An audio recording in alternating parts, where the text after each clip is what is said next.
Some of you have been following our Wanda and my travails trying to get back into shape, but I think some of the story behind it might be of some value and place a little extra meaning behind what's going on.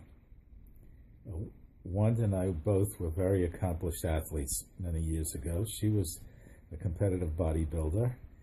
I was an athlete in school, played many sports, wound up becoming a gym rat, working out a couple hours a day, 4 or 5 times a week. Worked out with some of the top bodybuilders in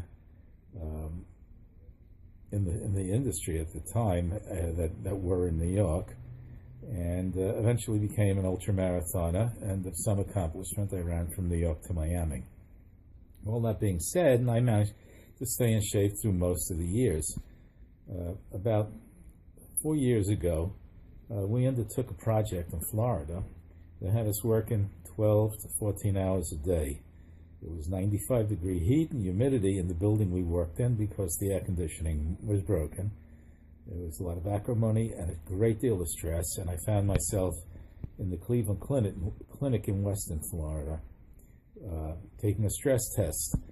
The stress test, when I got off it, had me in a state of aortic fibrillation. Now, I didn't know what it was when I got it, but they suggested I go down to the emergency room where there was a doctor who was trained to handle it. And I spent some hours in that emergency room waiting for them to decide if they should release me or check me in and give me a pacemaker.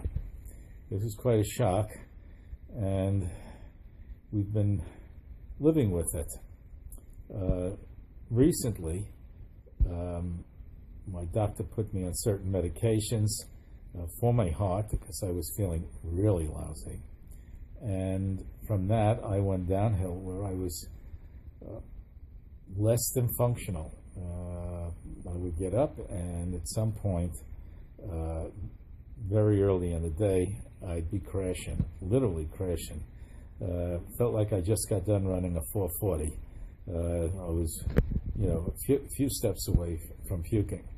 So when I discovered this program, actually Wanda discovered it, and for Now Lifestyle, I was very cynical and skeptical because I knew a great deal about getting into shape. I trained people all over the world because of my ultramarathoning credentials, and also as a weightlifter, which at 170 pounds I was bench pressing 350 and working out and doing lateral raises with 50 and 60 pound dumbbells without any stress at all, doing many, many reps. So I saw a 7-minute workout. I said, "Are you kidding me? That's insane." That's another one of those gimmicks. But I heard Joel Theron talk, and I have to tell you, with everything that I knew and everything that I've studied, it made sense. And so I said, we have to get it back. I'm not giving up. I have to get into shape. Wanda wanted to get back into shape, and we started the program. And that's why we are doing it now, and we're very enthusiastic about it. And to this point, I am very impressed with each of the body parts that we had to go through and what they feel like when we get done. So I hope this has some relevance and meaning to you. And if you decide to take on this program, and I recommend it highly, we wish you the best.